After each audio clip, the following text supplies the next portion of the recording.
Captain's Log Supplemental.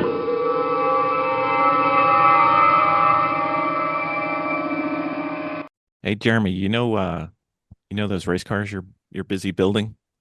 Yeah, I do. I You, got one that I'm looking at every day. you know what I don't see you working on? You don't see me working on the amazing Sentinel system yet. That's true. It would take all of 10 minutes for you to have one. And it's very quick and easy to install. It is. It is. And we could watch you when we are not at the race with you and see how you're doing. And then we can call you up when you get out of the car and tell you everything you did wrong. And I love that because so many years I've been driving and not been able to see what I'm doing. I know. And now we can. I know. You know what I'd like to do with the video? My most favorite thing is I take the video and I load it on YouTube and then I send it to my coach and say, look at 26 minutes and 17 seconds. Look at this one lap and tell me what I can do better. And every single time, you know what they say? Everything. Exactly. Precisely. So with the Sentinel system, you get instantaneous feedback plus useful feedback that unfortunately is accurate for my driving. I think it's accurate for all of our driving. Pretty much. Yeah, that's probably true. Yep. But you need to get one in your car, sir. Yes, I do. And with the discount code that you're going to tell everybody, they can save 10% on this awesome system. Yep. Trouble-free. I haven't had an issue getting video every time we've gone out with the Sentinel. It's always worked. Can't say the same for some of the other systems we've tried. So I don't know. It's on the podcast notes down there. Don't do it while you're driving, though. We like to have our listeners live. It's good. Who hope to one day be the world's greatest driving heroes. Created from the cosmic legends of the universe, comes our team captain, the Vision, Bill Fisher. And their soon-to-be Wonder Woman, Vicki Fisher. And our Captain Marvel and head flight trainee, Jennifer Scripchuk. Their mission, to fight injustice, share what is right and wrong, to get you out of your house and come out racing with them and serve all mankind. They are the Garage Heroes in Training Team. Called the bulldozer for a reason. Anyway. All right, let's record this thing. All right, let's rock and roll. Yeah. Welcome to the Garage Heroes and Training Podcast. I'm going to be one of the hosts for this episode. My name is Bill. Who else is hosting? I'm Vicki. Miss Vicki, we've got guests We have guests. from one of the best events we've ever been to. It was. Who's here? We have Ian and Mario Korf. That's right. Did I say that Korf. right? You did. Nice. It's not too many I choices. mean, mostly. We usually Ian? call him Mario instead of Mario. Mario. Mario. Oh. Mario. Mario. And Yeah. Dr. Korf. That's Dr. right. Korf. And you can also- Dr. you- Korf. You can also call me Super Mario's brother. Mm. Oh, there you go. Luigi. But not Luigi, not Luigi, Super Not Mario's Luigi. brother. Oh, okay. No. It's a different brother, like the sort of in the one that people don't talk about. So one of you sucks at racing and the other one likes to have wind blow through their hair for the home audience. So you can guess who. I suck at racing. He blows at racing. Oh, Wow. Well, let's get out of the danger land and let's Welcome talk to about. the podcast. Okay. It's going to be one of those episodes. Anyway. All right. Let's see. Do I want Miss Vicki to introduce it or Mario? Or sorry, Mario or Ian? I don't know. I think we'll go with the guy who's a video game character, Mario. Mario. Where were we? So we were at Pineview for a couple of days and then 3 days. You guys were there. We had two classes, a 2-day class and a 3-day class for what I was going to call a brand new curriculum, but it's not a brand new curriculum. So Ross Bentley has been teaching at the Honda, I guess in Ohio, Honda Proving Grounds. I don't know what they call it, but he's been teaching this, evolving this sort of course there over 17 years. And I think he has 4 students per year. And we kind of took that and added kind of what I consider my special sauce, plus Ian's and plus Peter Krause's, sort of mix it to this witch's brew of a new program, a new performance driving program that we were all really excited about, and kicked it off at this event, and it was pretty amazing, honestly. It I, wasn't I it? I'm I was surprised how smooth it all went together. Like it felt like we had planned it, but yet it was like, Ross has got his little, diamonds, and Mario has his rubies, and Peter has his emeralds, and I have my pearls. And you'd think you'd put this into a smooth paste of hard things and you would end up with lots of conflicting stuff. But it ended up as like a, you know, buttery smooth, I thought. I thought it was actually well integrated, surprisingly well. So we all agreed with each other about Hmm. everything. So It that's was all we almost like wanted. that. It was almost like that gauntlet that you put the stones in, those infinity stones, it becomes stronger. Hmm. That Yeah. was What's that thing called, Bill? the Infinity Gauntlet. Okay, there we go. Yeah, and so Yeah. we each had our thing. Like, Peter is like the data guru of the data Yep. gurus, and Ross is sort of the driver's coach forever, like Hmm. everyone's coach. So what are you, Mario? You know what? I'll tell you what. I'll tell you what you are. You tell me what I am. Okay. You are the if I was gonna, what are you? You're analytical, and you're very analytical, but you come from like a driver's perspective when you're driving, but when it comes to aero, you're very coming at least from the driver's perspective. But this wasn't an arrow thing. I wasn't No, teaching no, any. I'm just saying, I'm just Oh, thinking as a general rule, what do you bring? Analytical, driver's side analytical, yeah. I would say. Yeah. And what about Ian? Ian brings, well, Professor Korf, Dr. Korf brings probably more classroom instruction, more students through than most people get to see in their lifetime because he has this university course he teaches. And I think lots and lots of time developing course content. I think that Hmm. no one's more like comfortable with math formulas, charts, and sort of theoretical knowledge um, than Ian is. So he Yeah, I kind of think I brings bring the the Professor nerd. Korf. He brings I the bring, nerd heavy, brings the heavy nerd. yeah, I bring the But nerd. So, what by saying that though, what you missed Vicky on the last day, what we did for the 3 day, is at the very end, Ian was talking about tires and uh-huh. tire math. And then and how the tires must squeal and the difference between sort of a chatting tire and a screaming tire and a talking tire and or singing tire. Anyway, so I just want to say that Ian's also a ferocious wheelman, so don't think of him as just the professor, but he's also very fast. And I think that we showed this video at the end, and people were like, "Oh, so Ian's also really fast, not just really nerdy." Indeed. And then we had some other people there. We had Sam Smith from the It's Not the Car podcast with Ross, who's former, I guess he's former now, writer, editor for, virtually every car magazine in the world of note. And then Now, you let me had tell you one thing about Sam that was pretty cool. He drove all of the rental cars, so he could evaluate them. mhm, And that's a guy who's literally driven probably 1,000 cars. So he could way get in a more car. probably. Yeah. Yeah, he can get in a car, drive it for 3 laps, and say, "Yep, it's doing this, it's doing that. It needs a bushing this or a such and such and that," and instantly knows Yeah. what the car's doing. So that was incredible to have Sam, not just for that, but interfacing with all the students and just hanging out, and being an amazing guy. Yep. I love hearing his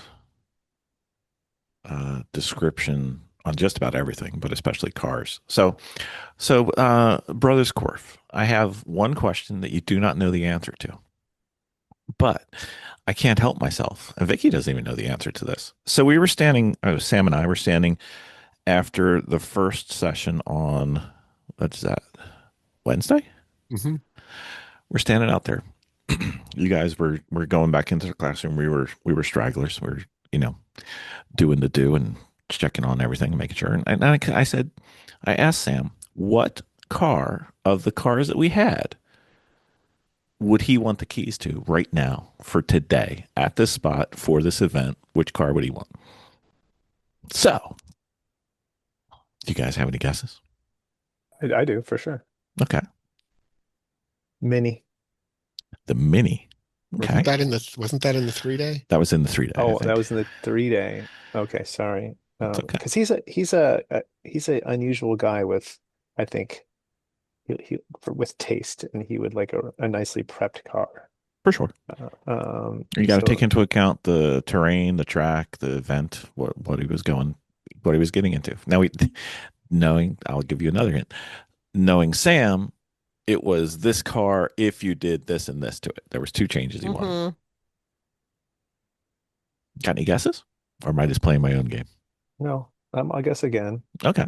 Vicky's Miata. All right. What do you think, He's a Mario? Miata guy. Yeah, with a K24. No. He wanted Vicky's Miata raised up about 2 inches on street tires, not 200 tread. Yes, I do remember him saying that. Yep. So I wasn't sure if Vicky was in earshot. That's not shocking to me. No, no. He didn't want the grip that Vicky had. He wanted Yeah. it to go down a little bit, and You wanted to play with it? Yeah. yeah, wanted to be able to go.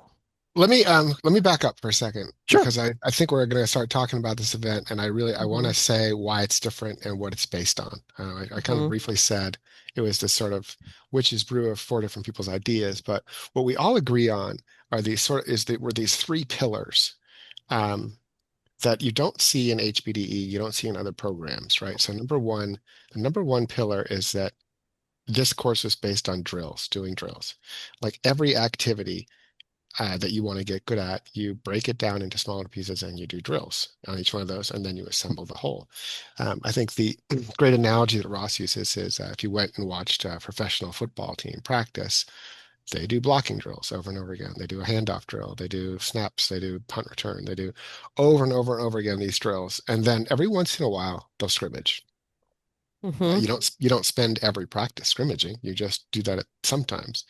So if professional teams practiced like they play, then they wouldn't get any good. They'd lose. There's a drilling is essential, right? Ian, do you have anything to add to that? No, other than that's what every other sport does. Why doesn't car driving have it? I would also say that every other sport features lots of coaching. Like, oh, here's my coach or whatever. And that's usually not a thing in driving. True. Yeah, it's almost like HBDE is a bunch of guys and gals in a band, and they say, "Come over and jam," and then they just play, but they don't play a song, and they just play stuff together, and they're having a lot of fun, but no one's doing anything. No one's getting better. You're not learning, you're just playing. That's what HBDE is, despite what they think the E stands for. Right. It's for enjoyment. It is. Yeah. So that's number one pillar, is that drilling is essential. It's at the core of the whole program. And that's why we chose the venue. That's why we tried those drills we did. That's why we broke it down the way we did. It's the only way to get better is drilling. Number two was what? Go ahead. No, go ahead. I'm not getting in the way of this one. I got notes. Don't worry. You can stop there. I We can know. ask. Okay. Yeah, So the second I'm one. taking notes too. Okay. The second one was that experimentation is more important than experience. And this is a subtle one because you don't think about it. Someone says, that people often say, you just need more seat time. You just need to get out there more. You need more driving time. And it's true. And what does that mean? Yeah, well, in a way, right? I mean, in a way, it's true because nobody gets enough seat time. Like it's an expensive sport. There's a lot of preparation. You go out there and you get 22-minute sessions, 22-minute sessions or whatever per day, and it's just not enough time. And then someone hits the wall and everyone has to go in and you just don't get a lot of time. So seat time is certainly valuable. But if you're doing it without a purpose, and if you're doing it, you're just jamming, you're just having your jam band and doing nothing. Like you have to go out with a purpose. And that purpose is to experiment and try new things. Like if you don't take the Garmin Catalyst just for a second, like if you just do the same lap every time, it will give you nothing for feedback. You'll never get faster. If you make a whole bunch of mistakes, some of those will be beneficial. And then it can say, keep your speed through this corner, or, brake a little later or whatever. It has something to work with. And experimentation is also just like drilling. It's essential. And it's actually the thing that gets you to the next level, right? Mm-hmm. It's the thing that breaks through the plateaus. Ian, you want to add anything to that? Nope. Go ahead. And the third pillar is what Ian calls TMS, but you must drive the limit. And Ross says this, and the way Ross says it is a driver driving the limit of the tires is fast and off the racing line is faster than a driver on the racing line and under the limit, right? Yep. So, um, But and also this having is more fun. also having more fun. Um, Ian did a great presentation on tires and where tire grip comes from. And one of those things is from slip angle. You will not get the most out of your tires. You're not getting the most grip out of your tires until they reach a certain percentage of slip. So if your tires aren't making any sound, you're actually not getting the most out of them.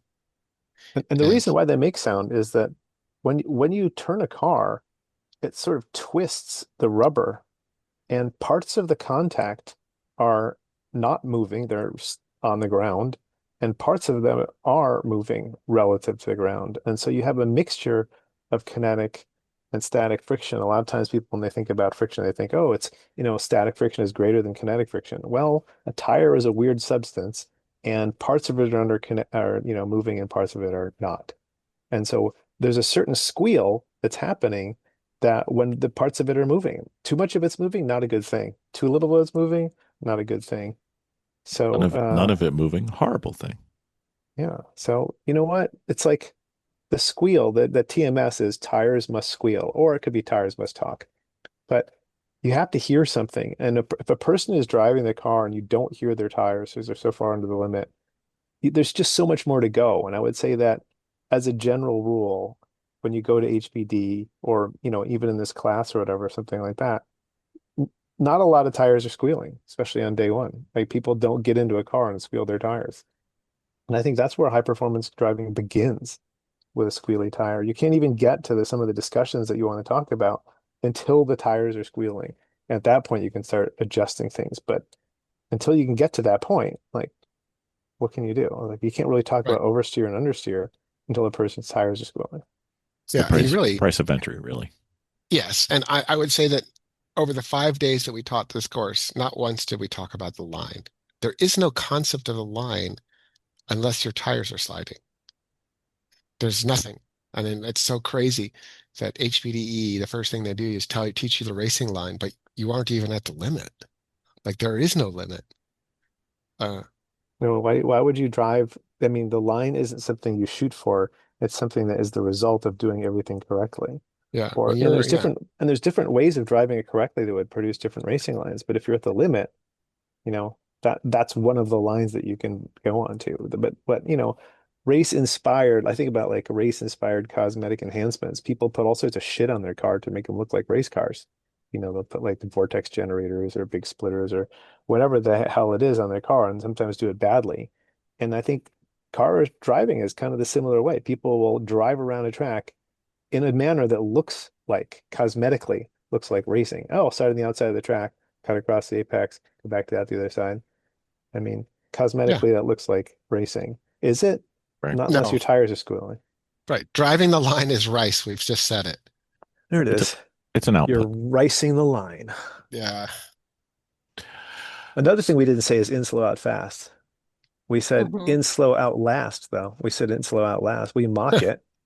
There's a whole bunch of things I want to mock. One of them is slow out fast. The other one is like, oh, imagine a string connecting your steering wheel to your dick. I like to say that. It's a Well, little. It's usually presented differently at the yeah. HPDEs, but yes, that is one way. Yeah. Yes. We also never talked about a late apex. We never honestly, we probably didn't talk about anything HBDE talks about except for point buys because it And you was, know what?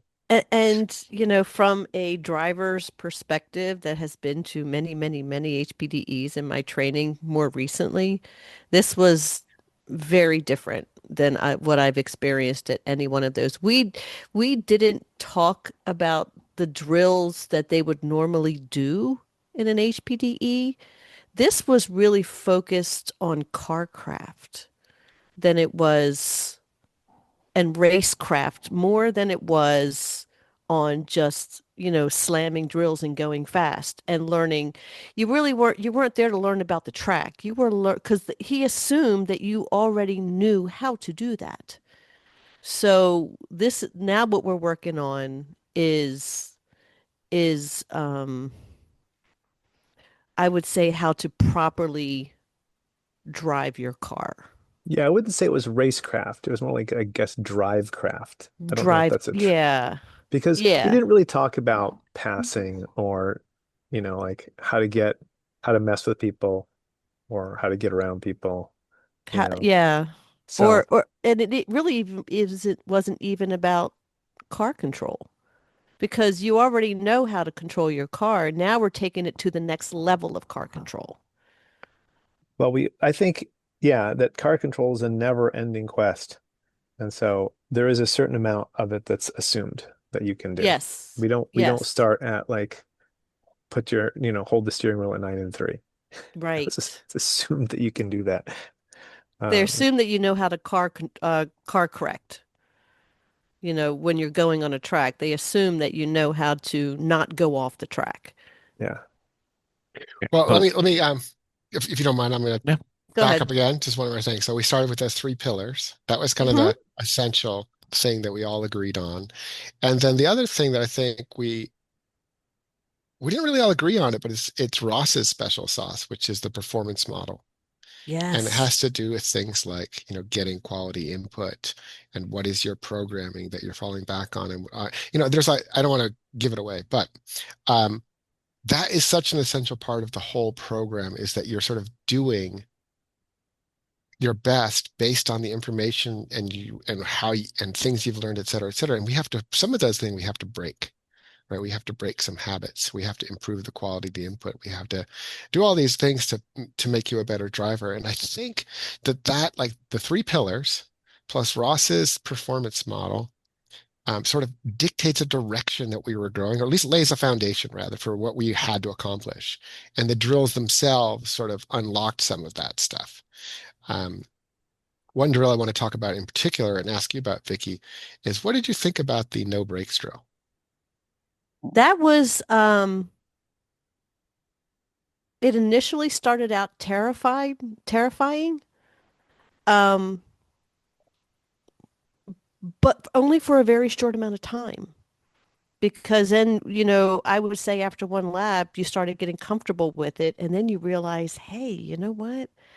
I really didn't need them as much as I thought I did. Like that whole set back section you probably did without brakes.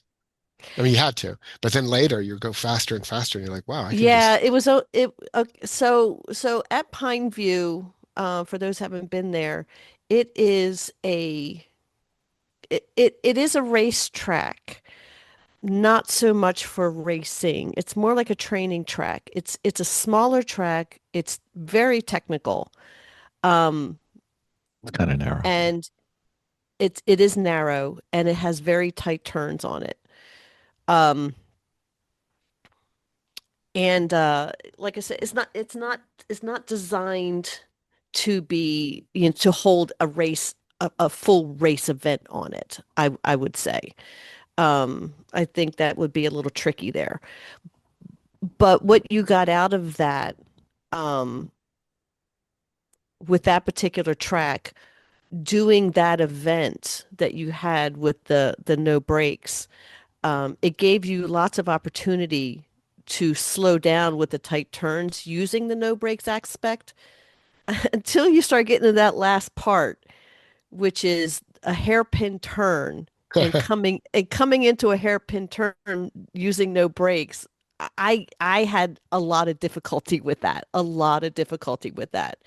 But at the same time, that's where I learned to really extend my vision and really, really turn my head all the way over my shoulder in order to get around that hairpin and point at almost where they had the signage, the Ross Bentley signage hanging.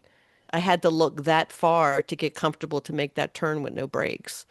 It was crazy, but I've never done that before or I don't had that think introduced to me. I don't think many people do it, but Yeah. it's an old drill. I mean, Keith Code's Superbike School has been doing this for a long time. Uh-huh. And so like they've been doing it probably since the 80s, right? I would It has guess. never, I certainly did it in 2003, I think, when I took the class. When Yeah. when did his Twist of the Wrist come out? When is that? That had to be the 90s or so. Was it Yeah. 90s? Yeah, he's probably been doing it since then. And one of the things like a lot of people say I want to get better at braking. What they really mean is I want to get better at corner entry. And one of the best things you can do to get better at corner entry is to figure out how fast you can enter a corner. And if you're braking, you can't really determine that. However, if you're driving along, you say, you know what? Here's a reference point. I'm throttle off there. And it's like, yeah, everything was fine. I know. Next time, I'll try and put my throttle off a little bit earlier. And you can then creep up on what is the fastest you can get through any particular corner by just looking at like tagging reference points and say, that's my throttle off point. That's my throttle off point. And so one of the great things about the drill is it forces you to use reference points. And as soon as you use reference points, like you see a track differently. I think a lot of people are more drive by their hands, drive their pants. But when you do sim racing, one of the things that people have a problem with is like, I don't have 3D vision. How can I tell how fast I'm going? You got to use reference points in sim racing. And this drill is actually super good for sim racing too, because again, reference points, but also corner speed. You pick it up and you start to realize, I didn't know how fast I could go through that corner. This is crazy how fast I'm going through this corner. And I mean, it's an eye opener how it changes people's driving because so many people are set in the in slow, out fast, late apex corner thing, downshift. All of those things put you into a mindset of I'm going to go slow, and then later I'm going to go fast. Where the third gear no brakes is, look, you can't even accelerate afterwards. It's a slow corner, and we're going to stick you in third gear. And Hmm. what it does mentally to you, I think, almost more than anything else, is it puts you in the frame of mind of I've got to hold my speed because I can't get any coming out of here. Hmm. Yeah, and so And that's I why think, that last turn was oh so tricky. yeah, Yeah, how do you for keep listeners, speed in a hairpin? yeah. Well, for listeners not knowing, so this hairpin is a tight turn, obviously, but it actually pitches downhill right at the end. So you come Hmm. hauling into this thing, your brakes are off, and right before you're turning in, it goes downhill. So you're like, oh shit. And so you But then have it to goes manage, uphill. yeah, so you have to manage that initial, oh my God, it's going downhill. And then in the middle of the turn, it goes uphill. Yeah, it's a very hard corner to do off brakes. Yeah, and it's only like 31 miles an hour or something in most cars, something like that, right? It's not a Yeah. fast corner. Uh-huh. It's a very tight corner. But Yeah, but it's one of the things I think a lot of people eventually understood was that the more you turn the wheel, the more you scrub speed. And they are a lot of people who thought that they were going through a corner with a constant radius, kind of set your hands and go through the corner, were realizing how much power there is and how much braking there is and precision there is in tightening that turn at the very end. Hmm. For me, that's a hugely powerful moment to do the third gear no brakes and realize that I was probably driving the car wrong by sort of setting my hands and then going around. Like once you realized how much actually trail braking you do with your steering, it's incredible. Hmm. yeah, it's funny. It's like, what is a third gear no brakes? Well, if I'm not shifting and I'm not using the brakes, then what am I doing? Putting 100% of your attention like on steering and you're like what's going out like you don't have to use your feet or other hand or something like that. So it allows you to focus more on different parts of it. Yes, of course you can go faster when you put everything together, but it's a drill. And sometimes, in drills we do things like, have a person run with a parachute behind them or something like that. This is a similar kind of idea. Okay, That's so what I would say. That's one drill that we did, but we had other drills, and there were a bunch of drills we didn't do. We actually have a stack of drills. Mario and I have a stack of drills. Especially, I do a bunch of drills on the simulator. We have a lot of drills. We believe heavily in drilling, and we didn't even bring out the playbook. And we have a lot of them. mhm. So let's go back just a little bit just to make sure everybody's on board with where we're at. Um, Track description is basically short, very twisty, kind of narrow, a little bumpy, um, but hilly. So that gives there's kind of like every kind of turn that you need there. What was the goal going into the event as far as entrance skill level? We did want to I mean, we had people send in applications, um, because we wanted to sort of vet people and make sure we were getting kind of similar goals and similar skill level. We kind of expected sort of a high intermediate uh, Hmm. level. And I think that the way people described themselves on paper, or maybe the way that we interpreted it didn't work out that way. There was a range of skills. And it's something we've learned for the future. Maybe there is a way to put A/B groups into this because, um, I think that we did have some very skilled people. Like, there were probably 20%, 25% were very skilled. And then at the bottom, 25% were like, kind of low intermediate. Hmm. So I guess the sweet spot would have been intermediate plus. Yeah, If we yeah, could, yeah, for sure. Yeah. I think I I mean, I think think that that, the well, mm, I think a lot of people get dropped off in HPD. We bring them up, we right seat them in the novice group, right? And then once they say, hey, oh, he can drive the line and he knows how to do point buys or she knows how to do this or that.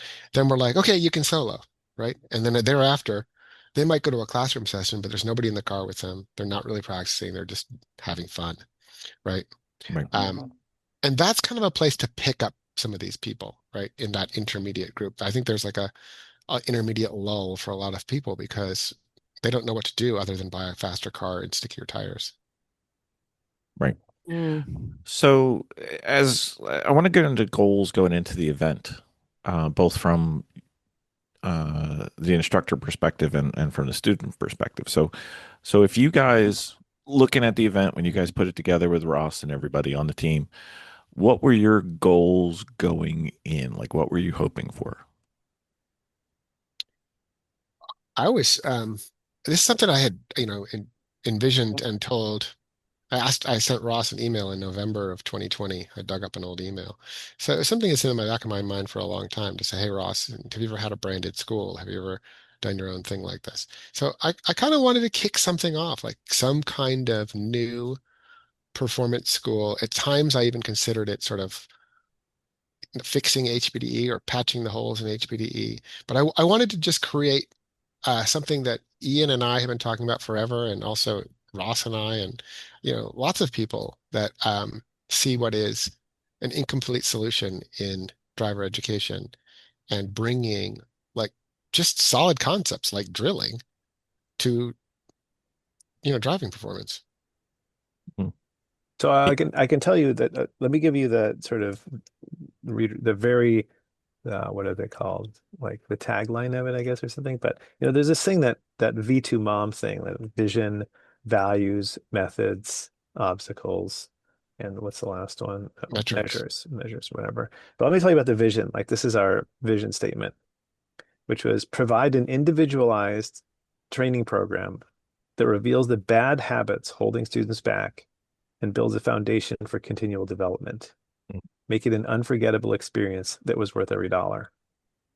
That was the vision. Okay. Well, you did it.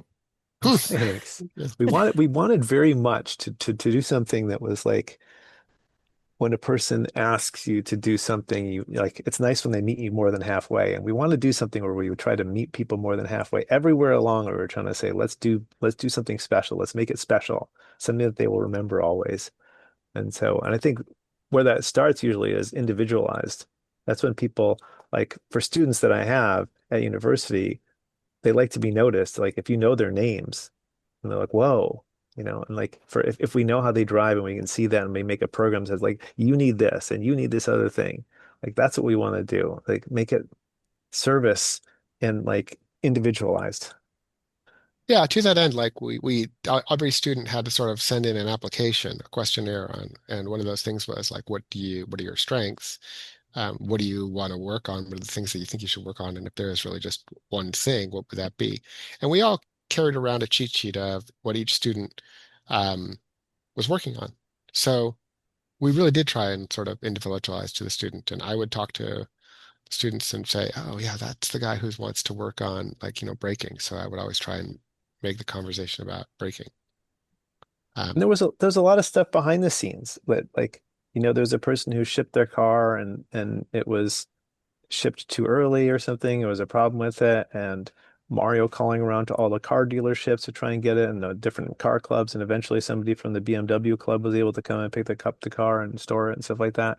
And so just those kinds of like little special things where that's not any part of the program, but we tried to do anything we could to make to make the event work for each person.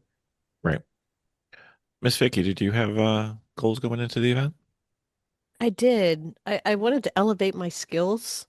I felt that there was some bad habits that I had developed along the way, and having people to ask those questions to was was pretty amazing. Um, but at the same time that uh oh, I'm sorry. I'm going to go back to my goals. And my other goals is that, I have a hard time um with breaking on the straightaway. And some of these things I didn't really even have to address because what I was being taught, what I was being taught kind of it went from, it went to Canada through Mexico, type of way of doing it. But it it really helped solve the problems without even being directly addressing the problem. Does that make sense? Hmm. I was actually improving my skills, but it was focusing on all the ones that I had a problem with at the same time. So I felt elevated when I left. Nice Okay. to hear. One of the students in the 3-day class who you probably did not meet kind of really fixed his braking skill in a drill that had nothing to do with braking. So I hear Yeah. I hear what you're saying. Yeah, we were actually working on a drill that Ross likes to call 3% more throttle. And I love this drill. Because Bill, if I said I want you to give me 3% more full throttle, okay, Hmm. so I just want you to think about where you're at 100% throttle on a track map. Yep. Where are you going to give me 3% more? Mm-hmm. No, Yep. tell me, Bill. Bill, where are Oh, you going to where give am me? I? Yeah. First thing I'm going Push. to do is I'm going to try to get on it just a little earlier because I've done this drill a couple times, Yeah. and if I can get to it a little earlier, then I In every will. corner, are you going to Uh, like isolate a single corner and try and get 3% earlier in just no, I'm one corner? gonna. I don't think I. It's going to sound somewhat conceited, but I don't think I have 3% in a single corner to add up for a Right. track. So I think I'm going to have to get a little bit on a bunch of corners, and then hopefully add up to, you know. Yeah. So that's what I love about this thing. So if I'm thinking about Pine View, right? I know I get a lot out of the last corner. I'm on the throttle as early as I can, but Mhm. maybe I can pick up a 0.5% more full throttle at the front straight. And Mm-hmm. then I'm like, okay, if I can pick up a 0.5% more throttle there, Right. I wonder if I can also pick up a half percent more throttle in that little hustle zone between 4 and 5. Or I Hmm. mean before 5. It's like there's little areas between places where I'm at 3/4 throttle. Could I be at full throttle in an area where I'm not fed in all the way? And then Right. there are some corners where I could probably get on it a little bit more, like maybe there's a 0.5% in another corner. But really, you only need to make up 3% more throttle over a full lap, right? And I think that's a fantastic rule because it also makes you think about, am I Well, going to do it at the beginning? some people need to do more than that, but it's a good increment that you can approach without Yeah. fear. Yeah, he used to say 5%. He backed it down to 3%.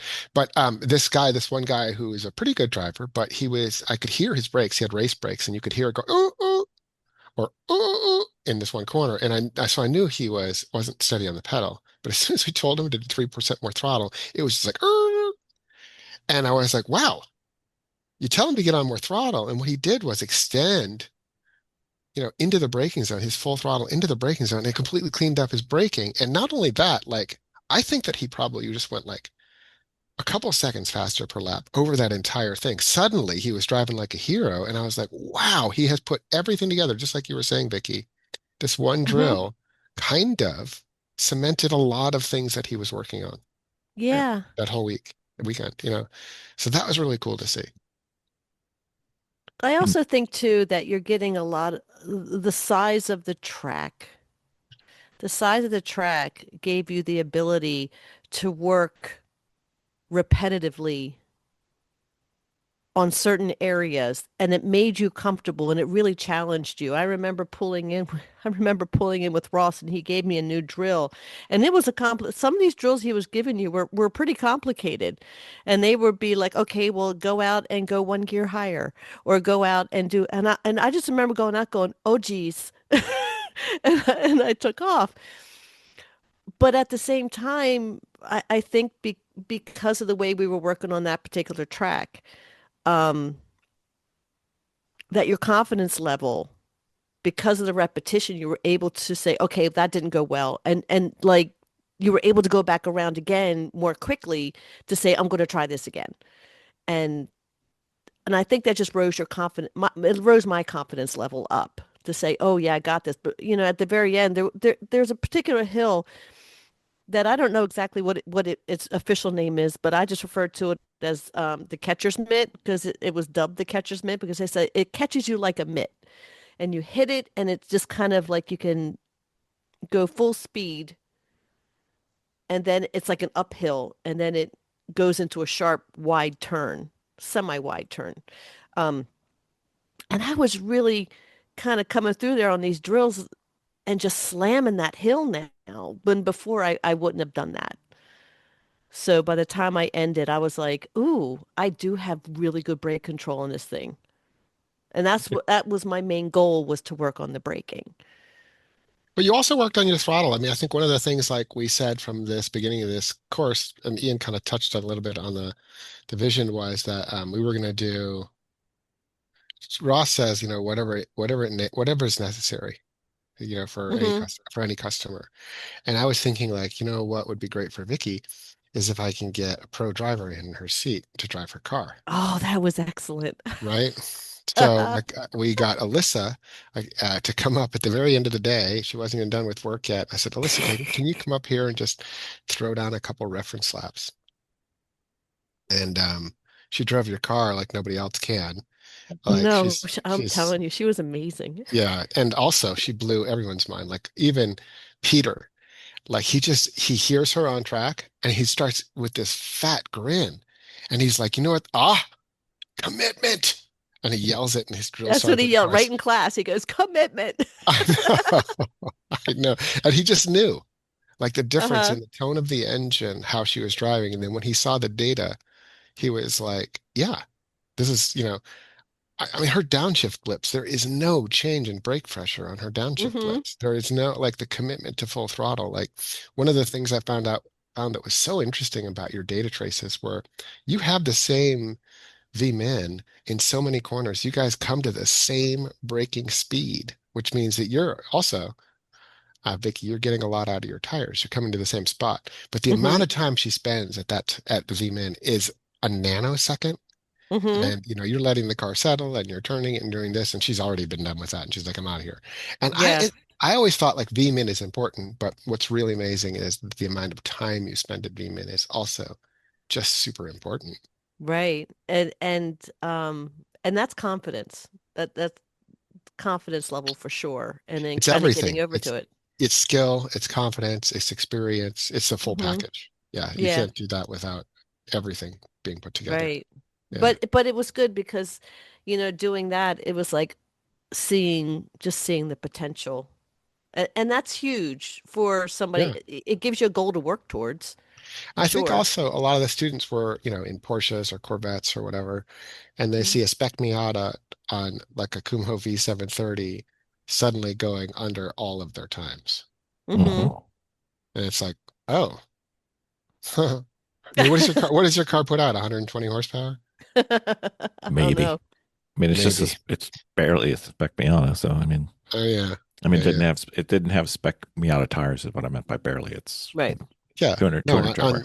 yeah, no, and that's a kind of a lower performing one. Like if it was on Hoosier spec SM 7.5, it would have been doing 129, and that would have been like, holy crap, you know? Hmm. But speaking of tires, one of the things that we told people is don't show up on your R comps. We said show up on a street tire. I saw a couple. Yeah, but that was not, they're not supposed to. They were supposed to show up on a hard street tire so that we Yeah, I would don't get think we more have a sound out street of them. tire for mine. But yours count as street tires. They do, but yeah, I would have liked to seen you show up on some like AO lists or full way or land sale Chinese tire. Mucho Yeah, I mean, machos. that the Yeah. best Yeah. thing would be to be out there, 300 plus, if not 400 tread wear. It's like Uh, tires really start to talk when they're then those harder tires, and then pump them up way up. And it's just like Yeah. let them But squeal. just like I think one of the things that we talked about a lot over the 5 days was like Ross was like, yeah, if you're a swimming coach, you might put your swimmer with some like heavy drag inducing devices on their body, like sort of parachute stuff, like run with a parachute behind you. Like that's the kind of thing that you do in drills, right? Hmm. So that when you race, you are, you're ready to just, go all out. And it's the same with tires. Don't practice on your race tires. Like you need to practice at lower power in a higher gear on a shittier tire. And you're doing all these things to make your life more difficult. And then when you do it for real, now you're like, oh, I've got this, right? Yeah. I think there's I a lot think of people who don't have that opinion. They think, oh, I should be practicing on what I'm going to race on. I mean, to a lot of people that makes sense. I know Yeah. I read that all the time and I'm like, back Barker. Yeah. Yeah. I mean, there's a lot of people who believe that. Oh, I've got to practice. You need to learn to drive art comps. No, the first time I ever drove Hoosiers, I was smoking on them. I was like, I don't need to drive. I just need to drive more all seasons. So, so when we got to the event, one of the things that you guys mentioned earlier, and I just wanted to go back to it because it was a point of contention with a couple different HPDE groups that I've gone to, is you encouraged experimentation in multiple different ways. And I specifically remember getting yelled at for experimenting and trying to find a new line or a new entry way or uh, some plan to go around the specific turn or series of turns because it just didn't feel right. And, you know, it it's something that I think you embraced and other organizations don't. I So, don't think that HPD is necessarily trying to make you a better driver. They're trying to hold an event in which people don't crash. They're trying to hold a fun event, and learning often involves making mistakes. Like there's mhm. a saying like, good decisions, where do good decisions come from? Experience. Where does experience come from? Bad decisions. So if you want to learn, you have to make mistakes. But a racetrack with a whole bunch of other people on it, we're all trying to get time and have fun together. Maybe that's not the best place for experimentation all the time. Like maybe you need something like a session that says, all right, this is an experimental session because if everybody's out there just trying to have fun with each other and somebody else is experimenting, it might be a little disruptive. Now, we tell you to do that because in this program, we're trying to make you a better driver. That was the goal of this program, make you a better driver, not, hey, let's make sure everybody's playing well together and whatever else. We're trying to make you a better driver. We're not trying to mitigate insurance losses or something. Right. So I think HPD has harder, they have some other things that they have to deal with. They have people with lots of different skills. They have people with really expensive cars. They have people, um, they've got a Well, business that they don't want to have, marred by people doing stupid stuff. But what we want to do is have people do stupid stuff. I mean, literally, Ross, one of the sessions was, all right, go out there and drive stupid. That's literally the instructions. well, in all the HPDEs that I've been to, and even the Great Lakes, it their job is to teach you how to race. But what you guys are doing is you're elevating that over top of that. You're okay. Okay, now you know how to race. Now we're going to make you better, is what you guys are doing. We're going to show you how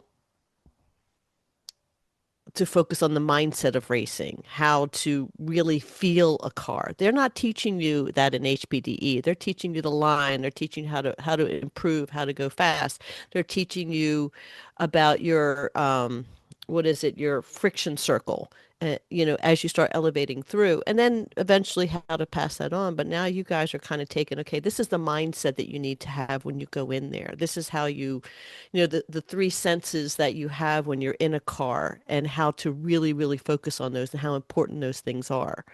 Um, and that was the huge difference, what to see on a track. I don't think I've been to an HPDE when they've done a track walk. and they say, hey, and they encourage the track walk and tell you what to look for. So you guys are taking it to in a different direction. And I think partly what Mario was saying, we're trying to fill in the holes that were left. Like the HPD programs have become very similar in some ways. Like let's all do the same thing. Let's all, if it was musicians, let's all play 12 bar blues for the next 6 hours. We all know the Hmm. pattern. We can all do it together. Nobody's going to get out of step because we're all going to do 12 bar blues in A for the next Hmm. 6 hours. Right. And we were more like, let's go out there and improvise a little bit. Hmm. Okay. We're Oh, going to That is, where did jazz people? Hey, yeah. yeah, jazz explode. What do they call Yeah, we're gonna throw some jazz into those blues. exactly? Here you go. it's jazz odyssey. That's Yeah, Jazz what that's it right. is. Odyssey. No, It's we're his not going to do jazz odyssey. it's his Hmm. idea. That's right. Derek These are Smalls, he his wrote this. Spinal Yeah. Tap. So, yeah, Jazz Odyssey. It's like but I don't think it's necessary. I think it's not a terrible analogy to say that that's like the difference in the program, but I think driving is a little different in that I don't think in music ever the goal is to go and do something and go beyond the limit and come back or something like that. I don't think that's a Hmm. thing. Like you don't do music at the limit, maybe. I mean, Yeah. right. I I've think seen Well, I some think driving is concerts. one of the things also I think that I'm just going off here, but one of the things I think that was different about this program than HPDE is like when you go to HPDE, you often meet people and you chum around with them and you like them and you become friends with them. But there was some kind of extra bonding that went on at this event.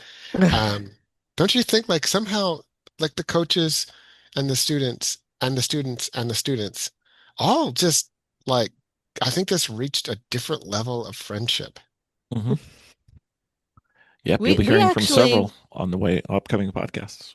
Oh, I walked out of there with friends. I mean, we exchanged numbers and, it was very, very comfortable with the group. I know with the group that we were in, it was extremely comfortable that it almost felt like I just knew these people already and I could just hang with these people. Yeah, it's Um, almost like when a whole bunch of people like experience an accident together, they have that sort of instant friendship. Not that this is like that, yeah. but it's Just like an intense emotional experience becomes hmm this sort of bonding event. I Right. felt that for sure. I felt we just didn't go to our high school reunion because it was at the same time and we didn't go to any of the events because we were so busy with this program. And I was thinking about high school reunions. It's like, why do people go to high school reunions? It's like, well, because the people that you meet, it's like, oh, I didn't realize that was such an interesting person. Well, you could say that about this person you bump into in a grocery store too. Like there's lots of Mhm. interesting people allowed to do that. But why do you go back and do that? Because you went through a horrible experience. High school is terrible. Like all of schooling is terrible. We still have nightmares about this French assignment we didn't turn in. It was Stockholm syndrome. That's what brought everybody together. I'm not sure that was our program. Like, hey, we got this really tight-knit cohort because, we did awful things to them. But I think what it was we have a tight-knit cohort because we're all working really hard. We all had this it was hard work, I thought. I mean, we're Hmm. we're Yeah. we're we're pushing people to do things that maybe they're uncomfortable with. And so like everybody had to like reach inside and pull something a little extra out. I think that it wasn't really about Hmm. terrifying people, but it was, there was intensity for sure. Hmm. Hmm. Good-natured There was intensity. intensity, yeah. So, I mean, here's from your follow-up thing to that is when is this going to happen again? People might be wondering. So, you know, Right. yeah, so initially when I was talking to Ross about this, it wasn't supposed to be just at Pineview.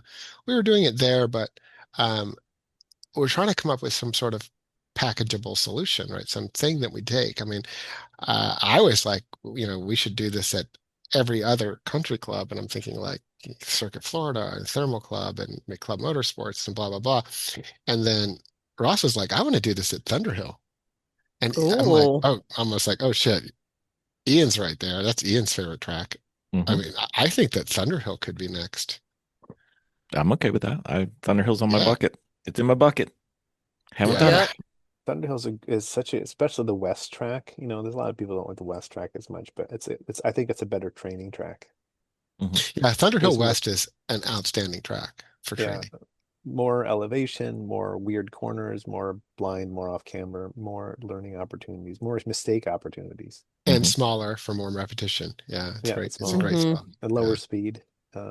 So I think even Pineview could have been, there's lots of configurations for Pineview Run, and we could have run a shorter one. I Hmm. definitely am of the opinion in my own kind of what I do when I teach people sim racing.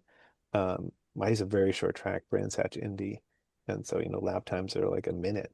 And there's only a few corners. You see them over and over and over again. And it gives you a chance to, Vicky was saying, it's like, oh yeah, I'll see that again really soon. What if I mess it up this time? I'm gonna see it really soon. I'll be back. Yeah. So Yeah, it's it really just nice gives to you see a that. quicker opportunity to learn. It just Hmm. gives you the quicker opportunity to learn. Yeah. Yeah. Learning comes So, like repetition is such an important part of learning, or iteration, and iteration with modification is so important. And so, like, I'm going to try this time, I'm going to try this. Well, you got to see that thing over and over again if you're going to try it. So Yeah. I guess my under a minute lap time would be my ideal. But yeah. yeah. Yeah. So we talked a little bit about it, and I keep trying to go back to the things we talk about. We don't talk about exactly what we did. You guys did a track walk, but you didn't do a track walk to say, okay, this is what you do at turn 6, this is what you do at turn 7. You did a Mm-mm. track walk to learn how to do a track walk, which unfortunately I was not able to attend because I had something else I needed to do. And it was amazing. That's a great way of saying it too. Okay. What so Yeah. so Vicky, We were what was the track walk then? Tell the us track about it. walk was how, yeah, like how to do a track walk. Right. Well, that was exactly what it is. It was a track walk and explaining on how to do a track walk, how to evaluate a track, what to look for on all tracks. And and it wasn't just um here's the turn, here's the apex. It was, where is the pavement roughest? Where is the grip on this one? Where do you see, scratches or skid marks on the track? Um, where is it worn out? And then it was, where is it stitched together? And what does that look like? And then when you're walking at the elevations, turn around and what does it look like? And then in the braking zones, where do you see the skid marks there? Where do you see the most wear? What do, your apex corner concretes look like? Do they have a little bit of what is it? Whether they're like a rumble strip, or what the rumble strips kind of look like, evaluate those. And then, ours particularly had a lip on it. So now you had to be careful of that. And then what does it look like on the other side of the lip? You know, so it's telling you what to look for and what other cars that have been on the track possibly did, and what your particular driving would look like going into that. And instead of just walking a track and trying to get, oh, well, here's a little transition, there was a lot more information to look for. And it was also saying, what do you see around you? What do you see around you as you're walking the track? Take a notice to everything that's outside the track, So, and that was before you got in the car. And there were some aspects I really never thought about. And the track just seemed a whole lot steeper when I was walking it than when I was driving it. It felt different, but it was things to look for and to pre-plan for before you got in the car. So that was amazing. I would be doing a track walk, if I was doing any like serious racing from now on a new track. Absolutely. Even an old track.